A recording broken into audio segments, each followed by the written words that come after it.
कौरवों की रखवाली श्री कृष्ण की सेना कर रही थी और पांडवों की रखवाली गोविंद मेरो है, गोपाल मेरो है, गोविंद मेरो है, गोपाल मेरो है, गोविंद मेरो है, गोपाल मेरो है, गोविंद मेरो है, गोपाल मेरो है, श्री बांके बिहारी नंदलाल मेरो है, श्री बांके बिहारी नंदलाल एक साथ करके गोविंद मेरो है, गोपाल मेरो है, गोविंद मेरो है, गोपाल मेरो है, वो श्री बांके बिहारी नंदलाल मेरो है, वो श्री बांके बिहारी नंदलाल मेरो है, गोविंद मेरो है, गोपाल मेरो है, गोविंद मेरो है, गोपाल मेरो है। पांडवों में भीग हुए, भीग ये पुत्र घटोत्कच और घटोत्कच के पुत्र वीर बर्बरी जन्म लेते साथ ही 14 वर्ष की आयु ग्रहण करी। बाल बचपन से बर्बर थे, घुंघरालू थे, इसलिए नाम पड़ गया बर्बरीक। बोलिए महाबली बर्बरीक की। जैसे डॉक्टर का बच्चा डॉक्टर बनने को देखता है, इंजीनियर का बच्चा इंजीनियर बनने को देखता है, व्यापारी का बच्चा व्यापारी बनने को देखता है, वैसे ही क्षत्रिय खानदान से थे। मन में आया कि कुछ न कुछ शक्ति पास में होनी चाहिए। मां से कहा, मां का नाम बोलिए मौलवी नंदन की। मां से कहा, मां मैं भी कुछ शक्ति प्राप्त करना चाहता हूं।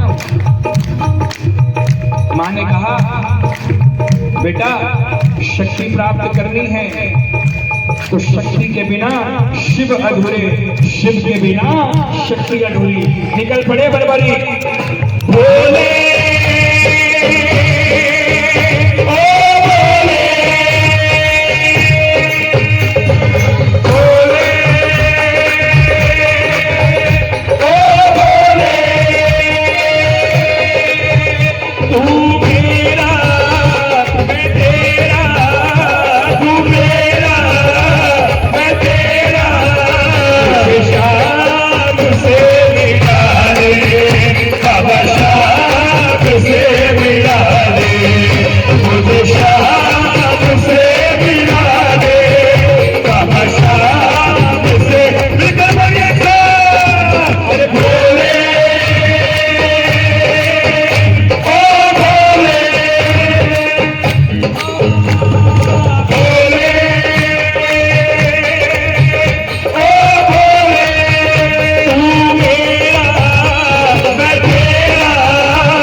और बाबा शंकर की कृपा से 3 बाण धारण हुए,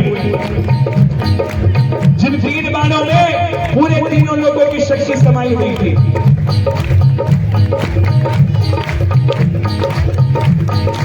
शक्ति पाने के बाद में कान में एक आवाज आई, महाभारत का युद्ध रचने वाला है।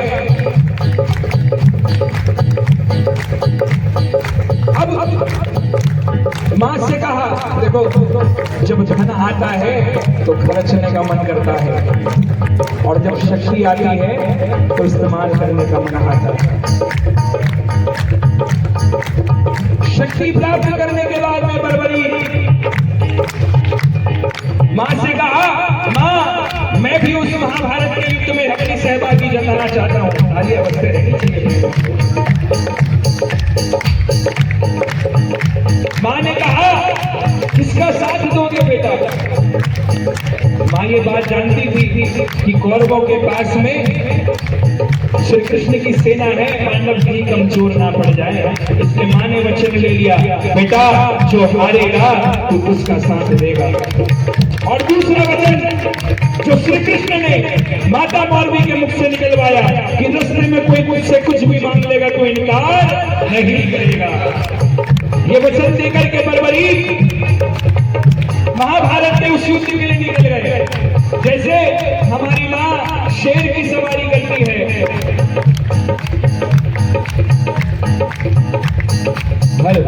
ये आवाज क्यों कम हो गई? जैसे हमारी माँ शेर की सवारी करती है, भोलेनाथ नंदी की सवारी करते हैं, वैसे ही हमारे बाबा श्याम लीले घोड़े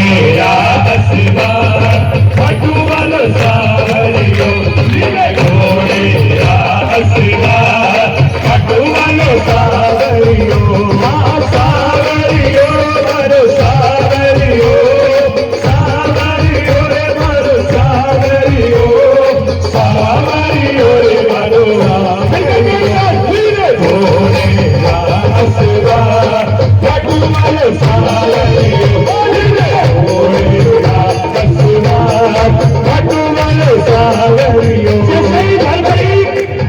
महाभारत में उस युद्ध के लिए निकले, सारे दिशाएं हिली थी, बिजलियां चमकने लगी। कौरवों ने देखा, पांडवों ने देखा, भीष्म पितामह ने देखा, द्रोणाचार्य ने देखा, अर्जुन ने देखा, नकुल ने देखा, सहदेव ने देखा, युधिष्ठिर ने देखा, और सबके देखने से एक ही बात निकल रही है। अर्जुन श्री कृष्ण से पूछ रहे हैं, प्रभु ये कौन बालक है जिसके आने से ये रणभूमि कांपने लगी? श्री कृष्ण ब्राह्मण का वेश बना करके बर्बरीक के रास्ते पहुंच गए। बर्बरीक से पूछा, बालक कौन है तू? 14 वर्ष की आयु है तेरी, कहां इस महाभारत के युद्ध में जा रहा है? बर्बरीक ने कहा, प्रभु जिनके हौसले बुलंद होते हैं वो उम्र नहीं देखा करते, केवल निकल पड़ते हैं। श्री कृष्ण ने कहा, बेटा बातें करनी आसान है, बड़े बड़े महारथी है, ऐसी कौन सी शक्ति है तेरे पास में जिसको लेकर के तू महाभारत के युद्ध में जा रहा है? बर्बरीक ने कहा, प्रभु जिसे आप महाभारत का युद्ध कहते हैं, मेरे इन 3 बाणों से एक ही बाण काफी है इस पूरे युद्ध का निर्णय करने के लिए। 3 बाणधारी महिमा अति भारी, 3 बाणधारी महिमा अति भारी, 3 बाणधारी महिमा अति भारी, 3 बाणधारी महिमा अति भारी। हट्टू वालो सावरियो, हट्टू वालो सावरियो, हट्टू वालो सावरियो, हट्टू वालो सावरियो, मेरो बाणधारी 3 बाणधारी महिमा अति भारी, 3 बाणधारी महिमा अति भारी। श्री कृष्ण जो कि ब्राह्मण वेश में थे, बर्बरीक से कहा, बर्बरीक बातें करनी आसान है, अगर शक्ति है तो उसका पर्चा भी देना पड़ेगा।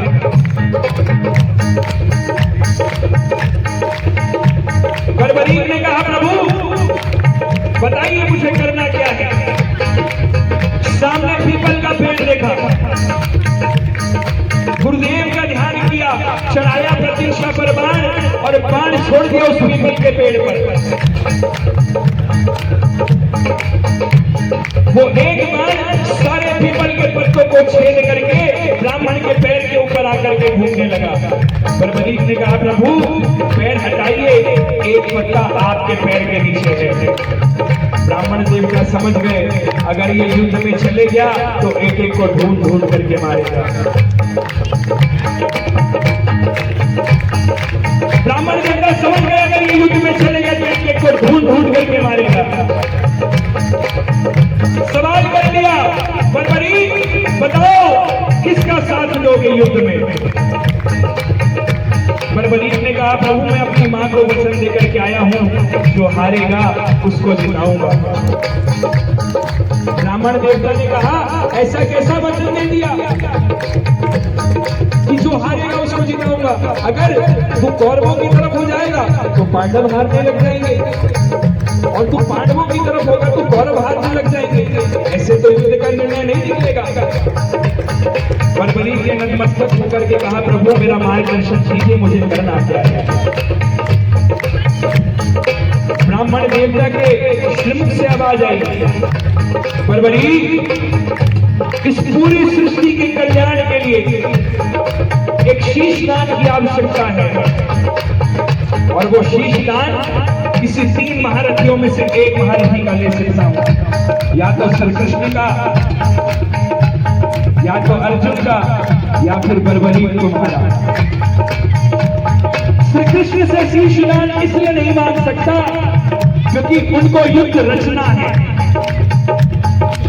और अर्जुन से शीशदान इसलिए नहीं मांग सकता क्योंकि उसे युद्ध लड़ना है। तो बचे बर्बरी तुम क्योंकि महाभारत श्री कृष्ण के बिना भी कुछ भी नहीं है और अर्जुन के बिना भी कुछ नहीं है। बचे बर्बरी तुम। बर्बरी ने जैसे ही सुना कि शीशदान की आवश्यकता है, वो भी सृष्टि के कल्याण के लिए, बर्बरी ने ना आग देखा ना दाव, कहा प्रभु शीशदान अवश्य दिया जाएगा, लेकिन जो दान में आपका शीश मांग ले वो साधारण ब्राह्मण नहीं हो सकता।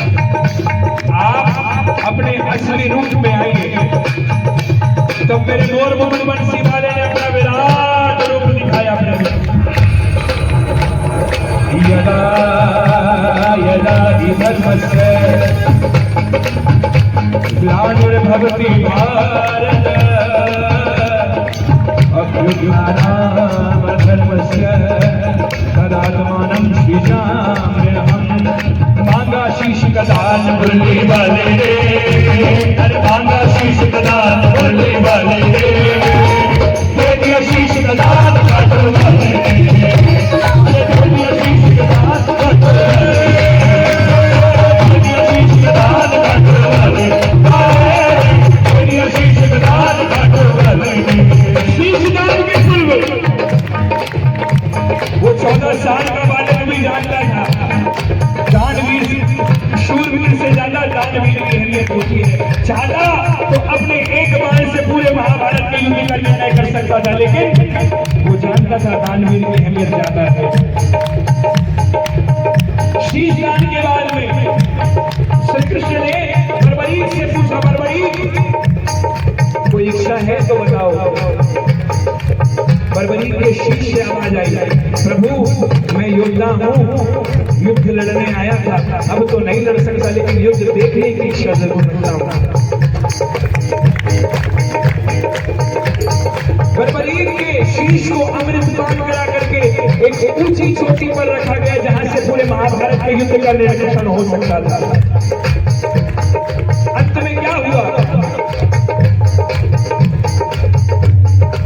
काम अच्छा हुआ तो हमने करवाया, और काम अगर थोड़ा सा बुरा हुआ तो खाटू श्याम सेवा समिति वाले 2 आदमियों ने 2 लड़कों को बुलाए थे, कीर्तन तो पूरा मतलब अच्छा हुआ तो हमने किया, और बुरा हुआ तो आपने किया। महाभारत के युद्ध के बाद में 500 पांडवों में यह अभिमान आ गया था। मैं चाहूंगा देखो, कोई बात नहीं,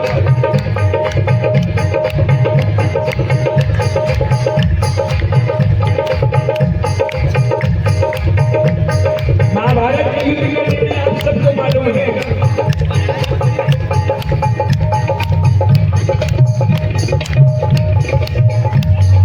महाभारत के युद्ध का निर्णय आप सबको मालूम है, पांडव जीत गए और कौरव हार गए।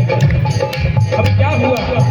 मन में अभिमान आया, युद्ध हमने जिताया, मन में अभिमान आया, युद्ध हमने जिताया, मन में अभिमान आया, युद्ध हमने जिताया, मन में अभिमान आया, युद्ध हमने जिताया।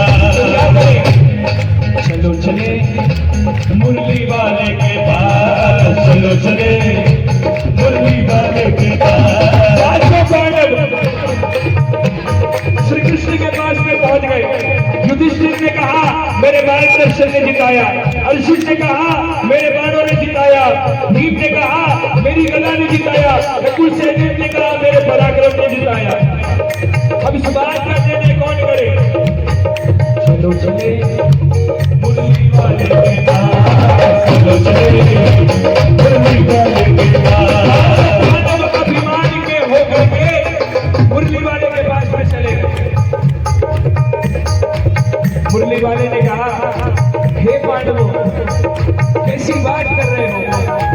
मैं तो अर्जुन के रथ को हाँक रहा था, मुझे क्या मालूम ये युद्ध किसने जिताया है।